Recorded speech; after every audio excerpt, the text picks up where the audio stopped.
हुआ नव्या, test cream करने से आइसक्रीम नहीं मिल जाएगी तुझे। घर चल। आप मुझे आइसक्रीम नहीं दिलाओगे तो मैं घर नहीं आऊंगी। नव्या क्या नाटक है ये?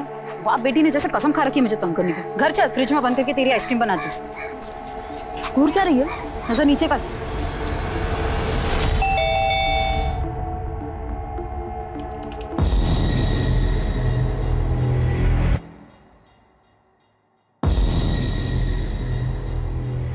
देवकीनंदन जी आप यहाँ? क्या हुआ?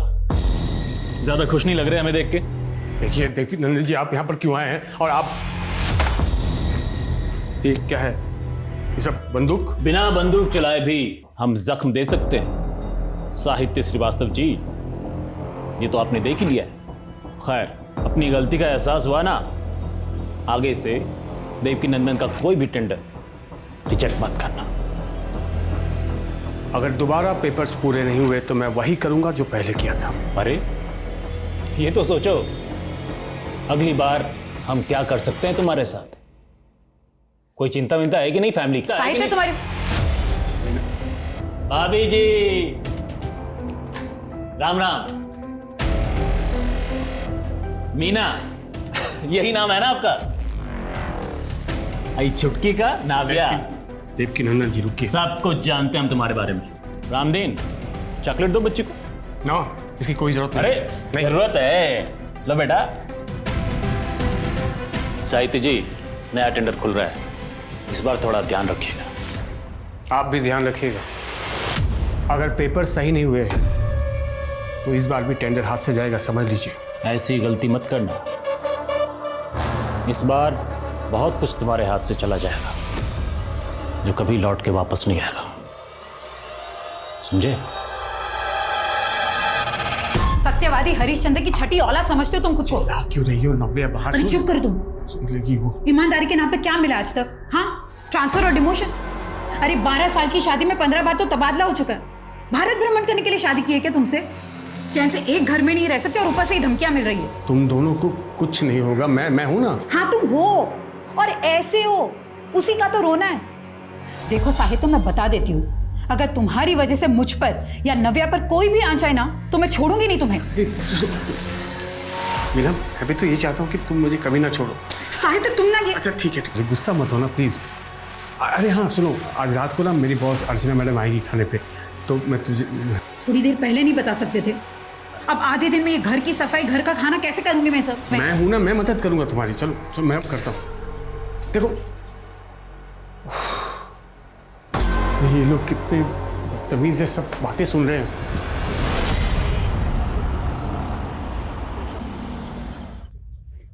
नव्या, मैडम जी जो भी पूछे उसका मुस्कुरा कर जवाब देना, समझी? रुको मैं देखता हूँ। सुनो सब रेडी है ना? जल्दी करो जल्दी। ओह नमस्ते मैडम। नमस्ते। आइए How are you? I am fine madam. आइए। मीना हमारी मैडम अर्चना, ये मेरी बीवी मीना। क्या हुआ अर्चना जी, अब ऐसे क्यों देख रही हैं? मीनू, मीनू की बच्ची अभी तक याद नहीं आया? जल्दी पहचान, वरना शुक्ला सर से बोल के तुझे पनिशमेंट दिलवाऊंगी। अर्चना तू कैसी है? कितने सालों बाद? Too good, the food is too good. Madam सारा खाना मीनू ने बनाया, बहुत अच्छा खाना बनाती है। मीनू तो हमेशा से होना रही है। साहित्य, तुम्हें पता है ये हमारी क्लास के सबसे ब्राइट स्टूडेंट थी। इनफैक्ट हम सबको लगा था कि ये इंडिया में सेटल होएगी नहीं, अब्रॉड सेटल होगी, है ना मीनू? यही तुम्हारा प्लान था ना? हाँ। तो फिर तुम इस कार्टून साहित्य के चक्कर में कैसे आ गई? साहित्य, आई एम सॉरी, मैं मजाक कर रही हूँ यार, डोंट टेक इट सीरियसली। छोड़ना यार, फिर कभी फुर्सत से बात करेंगे। Done. Next week my house? नहीं होगा अर्चना, कल मायके जा रही हूँ। पापा मुझे और नव्या को लेने आ रहे हैं। मैडम नेक्स्ट वीक के चक्कर में अभी का डिनर एंजॉय नहीं कर रही आप। लीजिए ना राइस, लीजिए।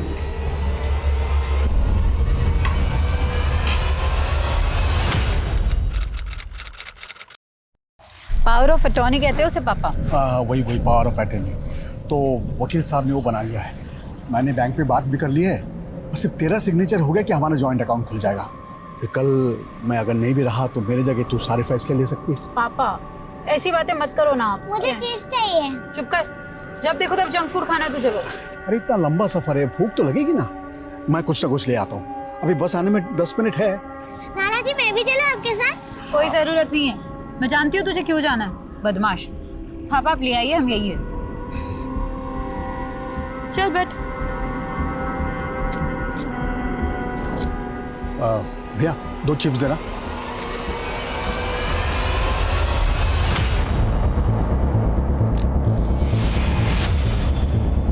मीना,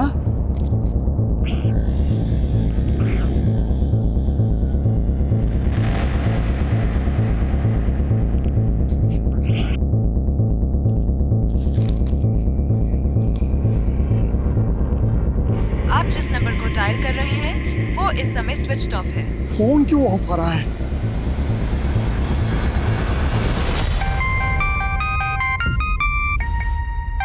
हाँ पापा। बेटा वो मीना और नव्या तुम्हारे यहाँ आए हैं क्या? क्या? वो तो आप लोग के साथ गए थे ना, यहाँ क्यों आएंगे? देखिए सर, अभी 24 घंटे भी नहीं हुए, आप लोग थोड़ा और इंतजार कीजिए, हो सकता है सुबह तक वो अपने आप ही आ जाएं। ऐसी बात मत कीजिए सर, देखिए बहुत डर लग रहा है मुझे। देखिए आप लोग बेकार में परेशान हो गए, आपने उसकी सहेलियों से बात की, हो सकता है वो अपनी किसी सहेली के घर पे गई हो। अरे सर पर क्यों जाएगी मेरी बेटी कहीं? वो भी मुझे भी ना पूछे। कितने अनाप शनाप चीजें सुनने को मिलती है न्यूज में, मालूम नहीं आपको? मेरे बच्चों के साथ ऐसा कुछ होगा तब कुछ चाहिए नहीं। अमित क्या हुआ? अरे सर देखिए ना सर, ये मेरी बेटी और नातिन का मिसिंग रिपोर्ट नहीं लिख रहे हैं। सर आप देखिए ना सर। सर अभी 24 घंटे भी नहीं हुए। सर से 5 मिनट हुए होंगे, मैं कुछ सामान लेने गया, आकर देखा कि दोनों गायब हैं। हमें लगा कहीं वो घर ना पहुंच गई हो, तो हमने जमाई बाबू को फोन किया। पापा वापस क्यों आती बिना? हाँ? फिर भी सर मैंने पूरा मोहल्ला ढूंढा, उन्हें उनका कुछ पता नहीं चला सर, पूरा बस स्टॉप छाना, लेकिन किसी ने उनको देखा नहीं। उसका फोन भी बंद आ रहा है सर, मैंने कई बार ट्राई किया। क्या आज आप दोनों मियाँ बीवी का आपस में कुछ झगड़ा हुआ था?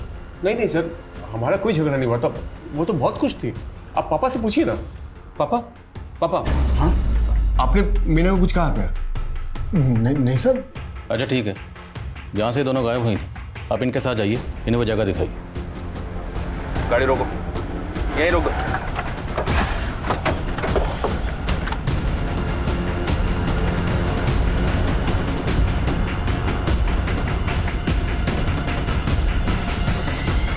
क्यों लेकर आए हो मुझे यहाँ पे? बोलो, मुझे प्यास लगी है, पानी तो दे दो। क्या चाहते हो तुम? क्या चाहिए तुम्हें? पैसे चाहिए क्या? पैसे? कहाँ से लाऊं पैसा? एक ऑटो चलाने वाला इतने पैसे का इंतजाम कैसे कर सकता है बेटा? पापा आंटी ने मुझे बोल दिया है कि मैंने 2 दिन में किराया नहीं दिया तो कमरा खाली करना पड़ जाएगा। फीस देने की भी तारीख नजदीक आ रही है, अगर ऐसे रहा तो मेरी तो पढ़ाई छूट जाएगी। मैं पैसे का इंतजाम कर रहा हूँ ना, बस कुछ दिन तुम और संभालो, सब हो जाएगा। ठीक है पापा।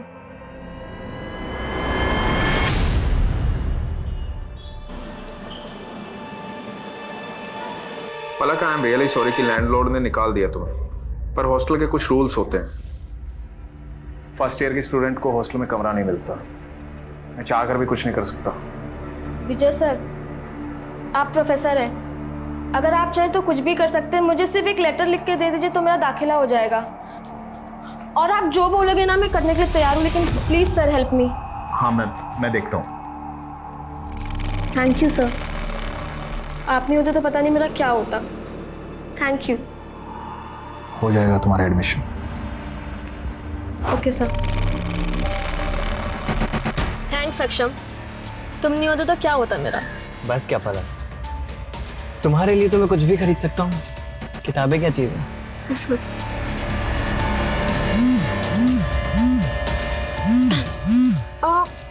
पानी है क्या? प्यास लग रही है। पानी गाड़ी में तो नहीं है, मैं लेके आता हूँ। हाँ।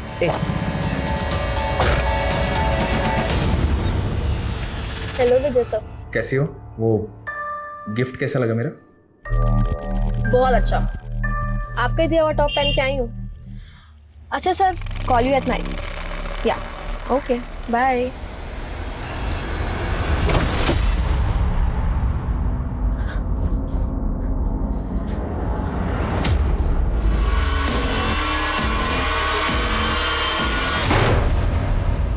सर 2 दिन हो गए हैं, कब मिलेगी हमारी बेटी? उसके साथ हमारे 11 साल की नातिन भी है सर। सर जरा हमारे बारे में सोचिए, रात को नींद नहीं आती, डरावने डरावने ख्याल आते हैं सर। आप देखिए, मैं आपकी हालत समझ सकता हूँ, आप बेफिक्र रहिए, वो दोनों जल्दी मिल जाएंगे। ये बताइए, क्या ये मुमकिन है कि मीना खुद अपनी मर्जी से कहीं चली गई? अरे नहीं सर, वो हमें बिना बताए कहीं क्यों जाएगी सर? हम एक जॉइंट अकाउंट खोलने उसे बिजनौर लेके जा रहे थे। जाते वक्त उसने तो बिजनौर के अपने सहेलियों को फोन करके भी बताया कि उनसे मिलने आने वाली है। अगर उसके मन में कुछ और होता सर तो वो ऐसा क्यों करती? आप ही बताइए सर।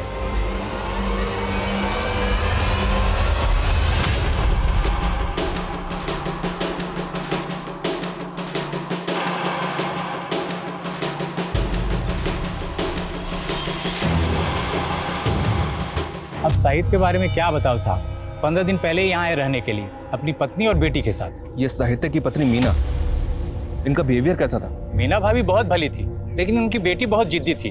कभी कभार वो अपनी बेटी को डांट देती थी, लेकिन माँ बेटी में बहुत अच्छी बनती है। और मीना और उनके पति में? सर आस पड़ोस में मीना की किसी के साथ अनबन नहीं थी, और ना ही अपने पति के साथ कोई झगड़ा था। वैसे भी दिल्ली में आए हुए सिर्फ 15 दिन हुए थे। हो सकता है सर मीना अपने आप से कहीं चली गई। लेकिन मीना के फादर ने बताया था कि मीना ने बिजनौर में अपने फ्रेंड से बात की थी, उनसे मिलने का प्लान भी बनाया था। अगर मीना के जहन में खुद से कहीं जाने की बात चल रही थी तो मीना इस तरह का प्लान क्यों बनाती? सर मैंने मीना की कॉल डिटेल्स चेक की। सर किडनैपिंग वाले दिन मीना की 3 नंबर्स में बात हुई थी सर। एक नंबर मीना के पिता का है, एक नंबर किसी फूड डिलीवरी ऐप का है, और सर तीसरा नंबर अर्चना यादव का है, जो मीना के पति साहित्य की बॉस है। मिलते हैं अर्चना यादव से। Okay sir.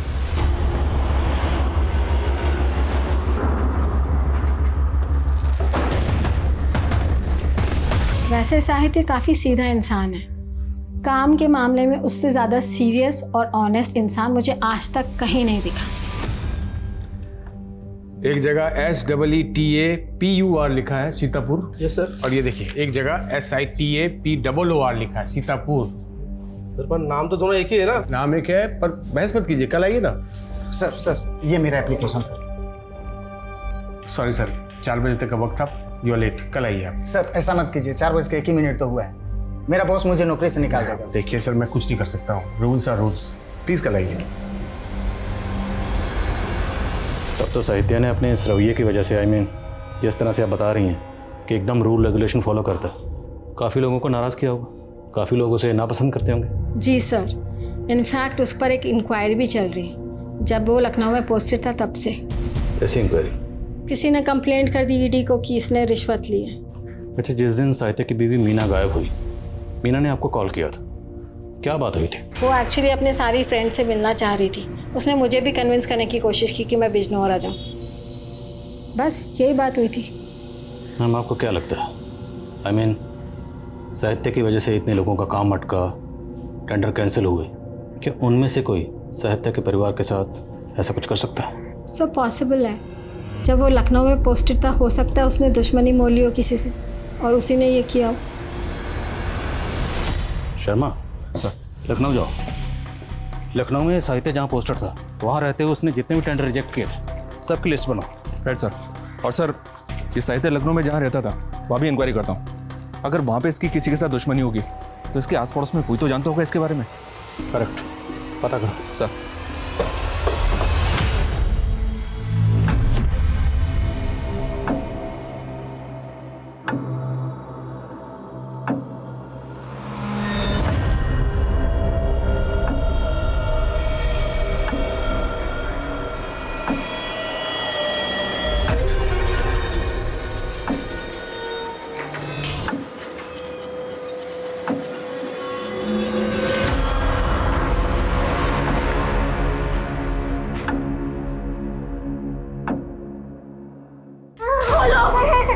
दरवाजा खोलो प्लीज। कौन हो तुम? कौन हो तुम? कौन हो तुम? तुम्हें भी मारना है उसने। बोलो, तुम जानती हो क्या उसको? बोलो ना, कौन हो तुम? अरे बोलो। ये औरत कौन हो सकती है? कौन है वो आदमी जिसने हम दोनों को बंद कर रखा है? पलक, सुनना यार। तुझसे बात नहीं करनी, तू जा यहाँ से। अरे पिछले 1 घंटे से वेट कर रही हो, तू अब आ रहा है? अच्छा, तू जानती है कि मैं लेट क्यों हुआ? ये देख फोन मेरे लिए। Thank you. एक सेकंड यार ये तुम्हारा फोन हमेशा गलत टाइम पे बजता है। यार पापा का कॉल है, बस एक सेकंड। जी पापा। पलक बेटा, मैंने 5,000 रुपए भेजे हैं, किराया चुका देना। अब बहुत जल्दी कोचिंग की फीस भी भेज दूंगा, बस तू मन लगा के पढ़ाई कर। जी पापा, मन लगा के पढ़ाई करूंगी। जी। डैडी को क्यों परेशान कर रही है तू? पैसे चाहिए ट्यूशन के लिए, उससे ले ले।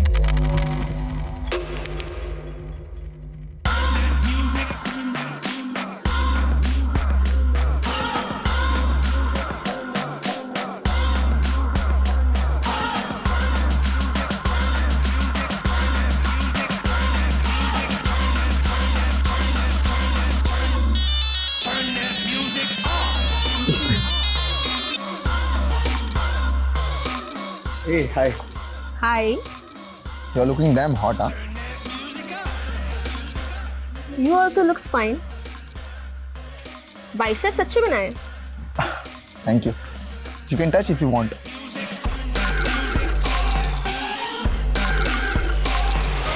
Not bad. Rocky. पलक। ए रोकी, दूर रह, मेरी बंदी है। अबे तेरी बंदी खुद मुझे भाव दे रही है, इशारा समझ उसका। और तेरा ना सिर्फ नाम सक्षम है, काम में नहीं। अबे ओए, सक्षम ज्यादा मत बोलियो, समझा ना? वरना आया कार में है, जाएगा एम्बुलेंस में। सक्षम चुप हो उसको। तुम चलो मेरे साथ।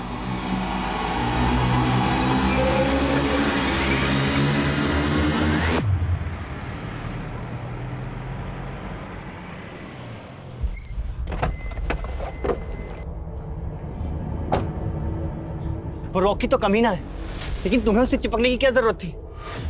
सक्षम देखो, ऐसा कुछ भी नहीं हुआ है। अभी बहुत रात हो गई, तुम घर जाओ, हम इस टॉपिक पे कल भी बात कर सकते हैं। एंड यू नो ना I love you.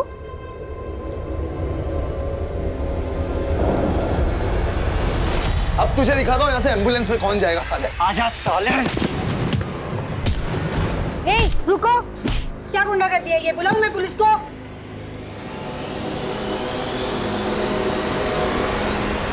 Ma'am please, ma'am आप मेरी एक बार बात तो सुनिए। मुझे कुछ नहीं सुनना पलक, तुम्हारे पेरेंट्स को इन्फॉर्म कर दिया है, तुम यहाँ नहीं रह सकती, जाओ। मैम प्लीज मेरी एक बार बात सुन लीजिए। मैम प्लीज मेरी।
मीना एक बहुत अच्छी औरत है, उसकी मोहल्ले में हर किसी से बनती थी, लेकिन जब से वो घपला हुआ है सब बदल गया है।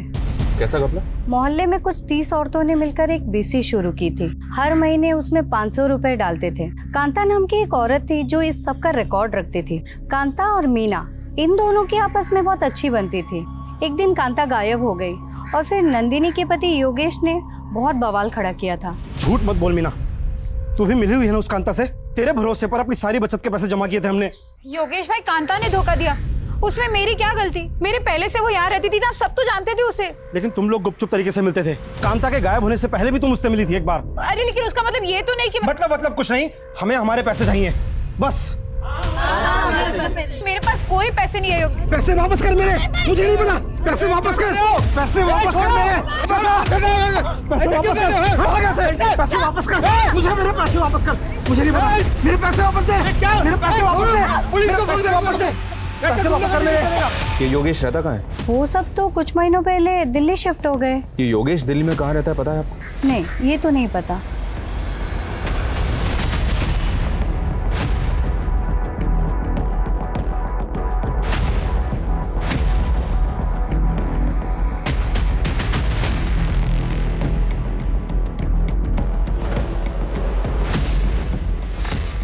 सर ये देवकी नंदन सेंसवाल बहुत बड़ा कॉन्ट्रैक्टर है और उसके कई सारे टेंडर्स रिजेक्ट किए थे साहित्य ने। हमने बोला ना किसी और से बात नहीं करेंगे हम। साहित्य श्रीवास्तव को बुलाओ। कहाँ छुपा बैठा है? मैं हूँ साहित्य श्रीवास्तव। बताइए क्या काम है? काम तो तुम अपना ठीक से नहीं कर रहे हो। देवकी नंदन नाम है हमारा। हमारा टेंडर कैसे नहीं पास हुआ? मैंने जो कुछ भी किया है नियम के हिसाब से किया है। नियम डालो अपने। अब बदतमीजी कर रहे हैं। बदतमीजी अभी देखे नहीं हो हमारा।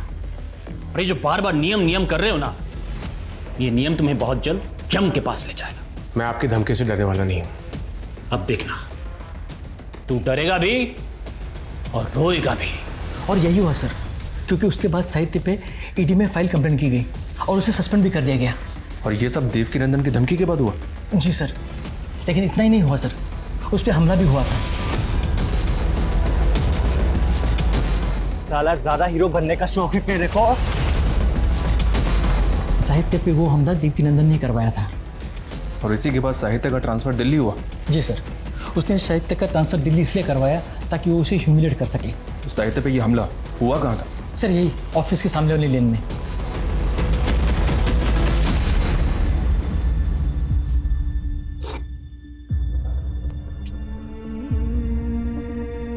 मीना, तुम जहां भी हो प्लीज लौट आओ। अगर मुझसे कुछ गलती हो गई हो तो आई एम सॉरी।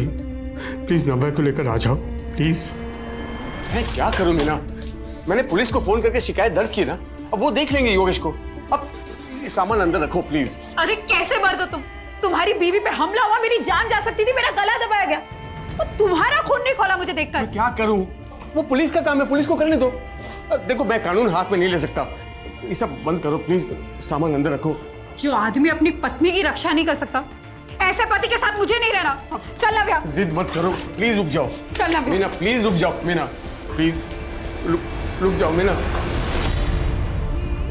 प्लीज वापस आ जाओ नव्या को लेकर। मीना तुम पहले जब भी गई वापस आई, इस बार भी आ जाओ।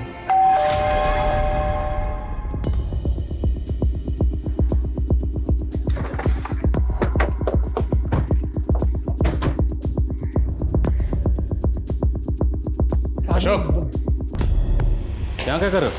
साहब मैंने इनको बुलाया साहब। वो साहित्य है ना हमारा पड़ोसी, उसको कोई अंदर बंदूक रखे हुए था और मैं इधर ही रहता हूँ साहब। उसके चेहरे पे बहुत सारे खून के निशान थे। एक मिनट। अब पहले सांस लीजिए, फिर तफसील से बताइए क्या देखा आपने। साहब मैं सब्जी लेके बाजार से आ रहा था, बाहर एक काले रंग की गाड़ी खड़ी थी, गेट पे गाड़ी लगा दिया। अक्कल नाम की चीज ही नहीं है। अरे फिर मैं ना अंदर साहित्य के घर से टूटने फूटे की आवाज़ सुनी। जब मैं आया तो दरवाजे को धक्का दिया लेकिन दरवाज़ा खुला नहीं। फिर मैं खिड़की से देखा तो साहित्य को ना कोई बंदूक रखे हुआ था सर पे और उसके चेहरे पे मार के निशान थे।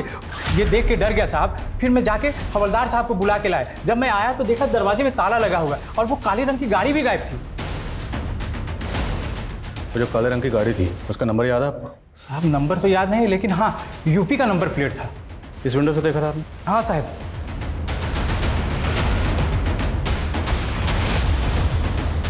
ताला तोड़ो सर।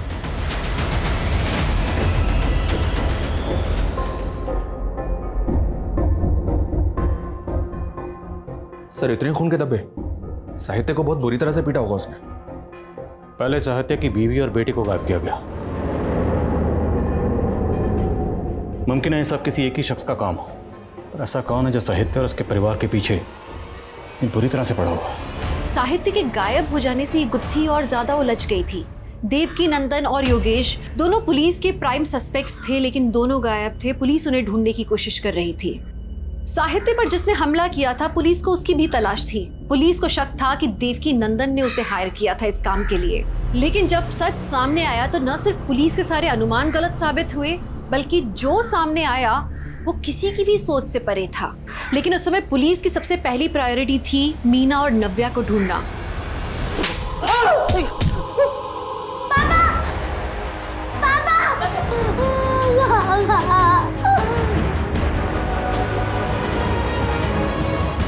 रीना, ये पलक है जिसके बारे में बात कर रहा था। Thank you sir. Thank you ma'am. अरे पलक, थैंक्स की क्या ज़रूरत है? इस घर को तुम अपना ही घर समझो। और हमारी भी एक छोटी बेटी है, हॉस्टल में पढ़ती है वो। उसका कमरा आज से तुम्हारा। चलो आ जाओ, तुम्हें तुम्हारा कमरा दिखाती हूँ।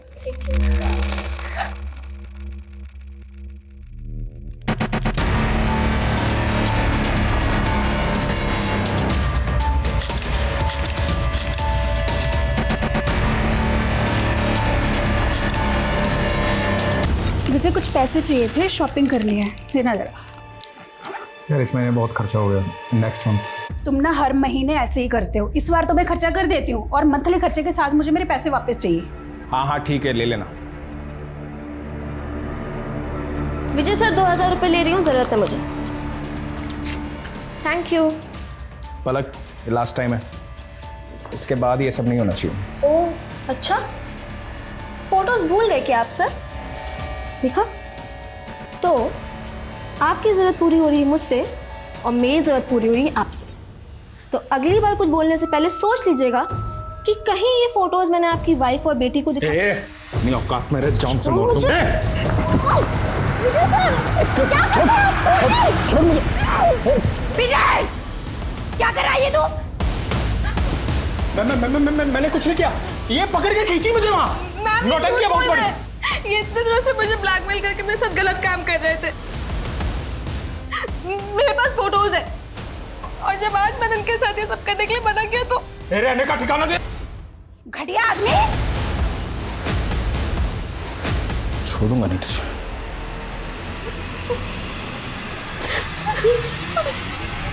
देवकीनंदन, योगेश और ये लड़का, इन तीनों में से किसी ना किसी का इस केस से ताल्लुक जरूर है। सर कहाँ?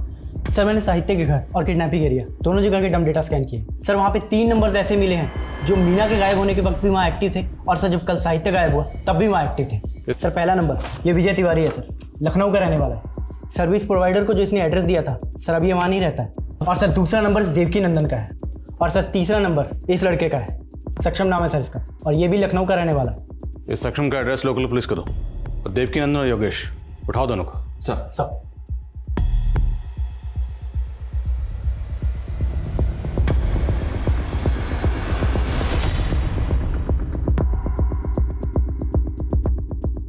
आपके लोगों ने खामखा उठा लिया हमें, ये इत्तेफाक की बात है। हमारी बहन उसी इलाके में रहती है जहाँ साहित्य रहता है, और जिस दिन की आप बात कर रहे हैं उस दिन तो हम साहित्य के घर गए भी नहीं थे, हम तो अपनी बहन के घर में थे। हाँ, उससे कुछ दिन पहले हम साहित्य के घर जरूर गए थे थोड़ी मस्खरी करने, लेकिन उसको या उसके परिवार को नुकसान पहुँचाने का हमारा कोई इरादा नहीं था। हमारा बदला उसके साथ उसी दिन पूरा हो गया था जब हमने उसका ट्रांसफ़र लखनऊ से दिल्ली कराया था। अब हम बिना कारण उसको या उसके परिवार को क्यों उठवाएंगे? जब बिना कारण तुम उसे धमकाने के लिए गुंडे भेज सकते हो तो किडनैप भी करवा सकते हो। सक्षम को भेजा था ना उसे धमकाने के लिए। कौन सक्षम? कौन है ये लड़का?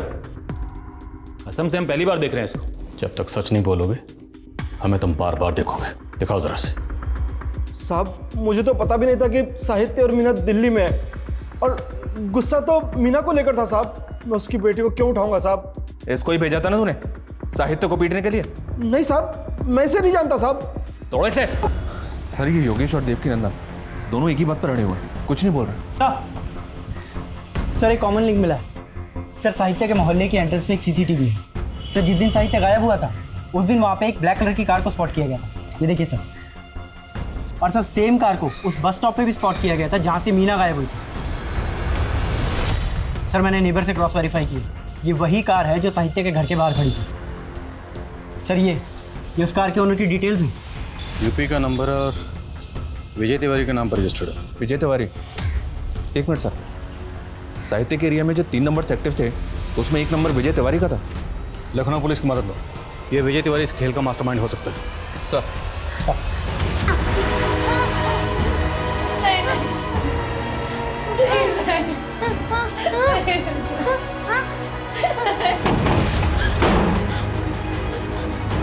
सर क्या? सर विजय तिवारी की कार दिल्ली बॉर्डर के पास जहांगीरपुरी में स्पॉट हुई है। लोकल थाने से कांटेक्ट करो, पता लगाओ जल्द से जल्द कि ये कार इस वक्त कहाँ है।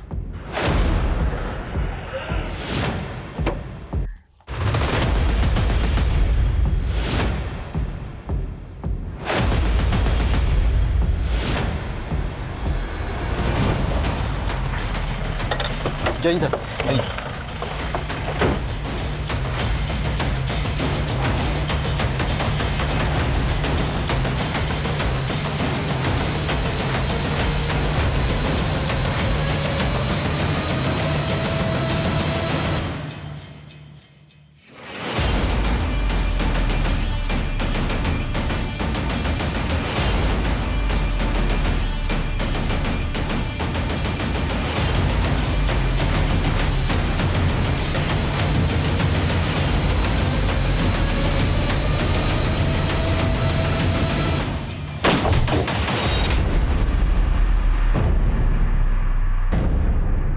कांस्टेबल संदीप जख्मी, उसे ऐसे नहीं छोड़ सकते, हॉस्पिटल भेजना होगा। चलो अंदर कवर करो, गो गो गो गो, गेट हिम, जल्दी हॉस्पिटल भेजो।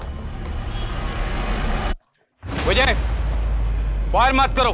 तुम्हारी जो भी डिमांड है हम पूरी करेंगे, लेकिन पहले साहित्य और उसके परिवार को छोड़ दो। बोलो क्या चाहते हो? विजय, अब छुपाने का कोई फायदा नहीं, हम जानते हैं कि अंदर तुम ही हो। तुमने उन तीनों को किडनैप करके रखा हुआ है। हमारी एक टीम तुम्हारे लखनऊ के घर तक पहुंच चुकी है। बोलो क्या चाहते हो?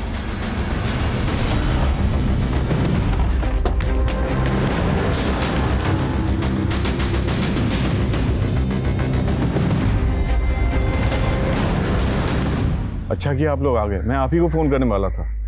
कल से बहुत बदबू आ रही है यहाँ। कौन कौन रहता है यहाँ पर? विजय तिवारी जी और उनकी वाइफ। भाभी जी तो बहुत दिन से दिखाई नहीं दी और विजय जी भी गायब हैं।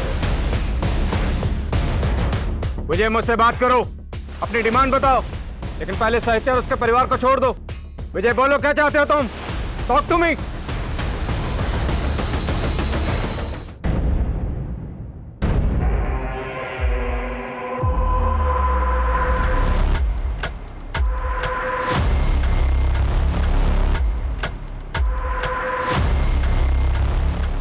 ये देखिए, अगर चारों की जिंदगी बचाना चाहते हो तो चुपचाप यहाँ से चले जाओ। चारों? सर कहीं वो चौथा आदमी मीना के फादर कृष्णकांत तो नहीं? सर रिपोर्ट लिखवाने के बाद वो एक बार ही पुलिस स्टेशन आए, उसके बाद ना वो आया ना उनका कोई phone. Try to call him.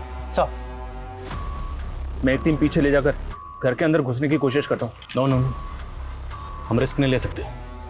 अभी हमें कुछ पता नहीं कि विजय के साथ उसके अलावा और कितने लोग। Can't take this risk. अभी यहीं रहो, बट एक टीम तैयार रखो अपने साथ। Okay sir. पुलिस आ गई है साहित्य, अब हमें डरने की कोई जरूरत नहीं है। नहीं, तुम नहीं जानती हो, आदमी बहुत खतरनाक है। वो खुद को बचाने के लिए समझ नहीं हो मेरी बात।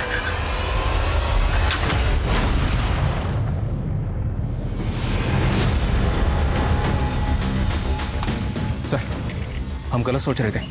घर के अंदर जो आदमी है विजय नहीं है। विजय की लाश उसके घर पे मिली है और साथ में सक्षम भी है। विजय और सक्षम अगर मर चुके हैं तो अंदर जो किडनैपर है वो कौन है? कुछ समझ में नहीं आ रहा है सर, अंदर कौन हो सकता है?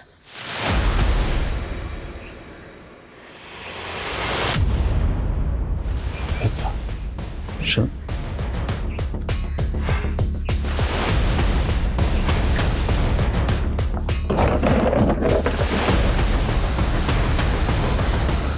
पिज़्ज़े खाए जा रहे थे। जरूर ये पिज़्ज़ा किडनैपर्स ऑर्डर करते होंगे। शर्मा, पता लगाओ ये पिज़्ज़ा कौन ऑर्डर करता था और कौन इसे डिलीवर करता था। Quick quick sir. वक्त तेजी से गुजर रहा था, एक एक मिनट पुलिस पर भारी था। मासूम जिंदगियां दांव पर लगी थी और पुलिस को यह मालूम ही नहीं था कि किडनैपर कौन है और उसका मकसद क्या है। पुलिस को अपना नेक्स्ट मूव प्लान करने में बहुत मुश्किल पेश आ रही थी, लेकिन तभी एक क्रूशियल इंफॉर्मेशन पुलिस के हाथ लगी। सर काफी दिनों से 2 पिज्जा डिलीवर कर रहा हूँ यहाँ, लेकिन पिछले 3-4 दिन से 4 पिज्जा मंगा रहा है वो। ये पिज़्ज़ा रिसीव कर रहा है लड़का है या लड़की?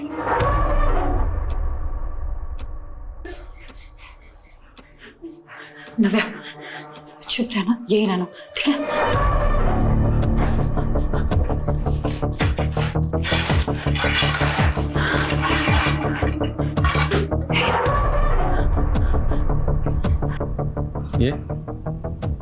ये हाँ साहब, यही ऑर्डर रिसीव करता था साहब, यही है वो। मेरा शक सही निकला। सर काफी देर से ट्राई कर रहा हूँ, कृष्णकांत जी का फोन लगातार बंद आ रहा है। शर्मा, तैयारी कर, पूरी टीम का बुलेट प्रूफ पहना, घर में घुसने का वक्त आ गया। हमें पता चल चुका है, अंदर तुम ही हो साहित्य। बाहर आओ, बाहर आओ। चल निकल।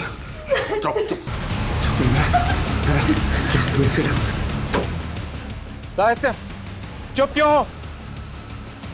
बोलो क्या चाहते हो तुम? इंस्पेक्टर, बताओ किसे मारो देखना चाहते हो, बताओ। और किस किस को मारोगे? देखो हमें सब पता चल चुका है, सक्षम और विजय को तुमने मारा।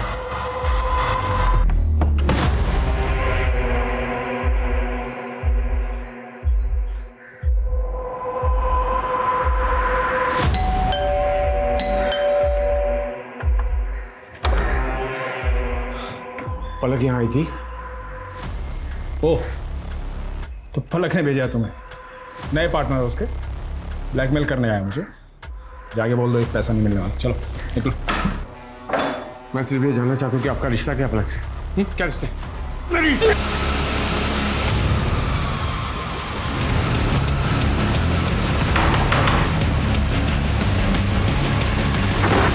दीदी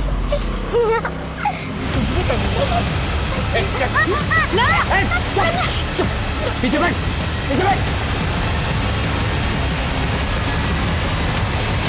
आखिर तुम चाहते क्या हो? और ये लड़की कौन है? देखो, ये तो तुम्हारी अपनी बीवी और बच्चे हैं। छोड़ दो इन्हें। नहीं छोड़ सकता, यही तो प्रॉब्लम है। इंस्पेक्टर, अपने आदमियों को लेकर चले जाओ, सब बच जाएंगे, नहीं तो सब मर जाएंगे। कृष्णकांत जी, साहित्य के बारे में आप जो भी जानते हैं सब कुछ बताइए। सर, ये साहित्य मेरे दूर के रिश्तेदार का बेटा है। 10 साल का था जब उसके पिताजी उसे छोड़कर चले गए थे। उसके 1 साल बाद उसके माँ ने भी और किसी से शादी कर ली और उसे उसके दादी के पास छोड़कर चली गई। सर माँ मुझे छोड़ के मत जाओ माँ, मैं कुछ नहीं मांगूंगा। मैं तुम्हें कितनी बार समझाया, मैं तुम्हें अपने साथ लेके नहीं जा सकती। माँ मुझे छोड़ के मत जाओ माँ। साहित्य इस सदमे से उबर नहीं पाया सर, लेकिन उसके पास सरकारी नौकरी थी, इसलिए उसके दादी की आखिरी इच्छा का मान रखते हुए मैं मीना से उसकी शादी करवाने के लिए राजी हो गया। लेकिन सर, बाद में पता चला कि उसकी दिमागी हालत ठीक नहीं है। दिमागी हालत? हाँ सर, वो रूल्स और ईमानदारी को लेकर कुछ ज्यादा ही रिएक्ट करता है सर। पीछे शर्मा, पीछे निकल। We have to change our strategy. एक काम करो, एक टीम लेकर पीछे से पड़ जाओ, मैं इसको बातों में जाता हूँ। सुमे, आजा। साहिब, देखो मैं जानता हूँ तुम कायदे कानून वाले इंसान हो, तुम अपनी ड्यूटी को पूरी ईमानदारी से करते हो। देखो, हम भी अपनी ड्यूटी कर रहे हैं, इस तरह अपनी ड्यूटी को बीच में छोड़कर नहीं जा सकते। तुम तो कायदे कानून, नियम कानून ही मुझे तकलीफ दी है। अब तो आगे पार की बारी है। ये लड़की कौन है? इसको तुमने क्यों बंदी बनाया हुआ है? क्या हुआ? चोट लगी? हाँ, यहाँ पे। शायद मुंह चाहिए, रुको मैं दवा देता हूँ। काफी अकेले लगते हो तुम। ऐसा लगता है कि तुम्हें ना ही घर में कोई समझता है और ना ही ऑफिस में। सही कहा तुमने। कोई बात नहीं, मैं आ गई हूँ ना। ये पलक है, इसका बाप गणेश मेरे स्कूल में सीनियर था। गणेश ने मुझसे रिक्वेस्ट की थी कि मैं पलक को रहने के लिए जगह दूं, क्योंकि इसको हॉस्टल से निकाल दिया गया था। दोस्त की बेटी थी इसलिए मैंने मदद की, लेकिन ये इतनी बड़ी चालू निकली, मुझे बहलाकर बिस्तर में ले गई, मेरे अंदर प्यार जगाया और मुझे ठुकरा दिया। मैंने इसका पीछा करना शुरू किया तो पता चला कि सक्षम के साथ साथ इसने प्रोफेसर विजय को भी फांस रखा है। मैं मीना और पलक के साथ हंसी खुशी जीना चाहता था, इसलिए मैंने पहले विजय और सक्षम को रास्ते से हटाया, लेकिन मीना ने मुझे छोड़ने का फैसला कर लिया था। क्यों मुझे छोड़कर जा रही हो तुम? साहित्य, मैंने फैसला कर ली। पर मेरी से क्या गलती हुई? फिर क्यों जा रही हो? मैं क्या गलती? साहित्य, अब तुम मेरा हाथ पकड़ो या सर फोड़ो, कुछ भी करो, मुझे कोई मतलब नहीं है। मैं अब तुम्हारे साथ नहीं रहने वाली। छुटकारा चाहिए मुझे तुमसे। मीना ऐसा मत करो। देखो मैं अकेला हो जाऊंगा, मुझे छोड़कर मत जाओ मीना, प्लीज। मीना देखो, मेरी बात सुनो मीना। बीवी और बच्ची मुझे छोड़कर जा रहे थे, इसलिए मुझे दोनों को किडनैप करना पड़ा और मेरे पास कोई रास्ता ही नहीं था। पुलिस वालों का क्या काम? अब जाओ आप जाओ। अरे आप लोग मुझे क्यों पकड़ा है? मुझे, मैं बोल रहा हूँ ना, आप लोग मुझे छोड़िए। देखिए ऐसा नहीं कर सकते।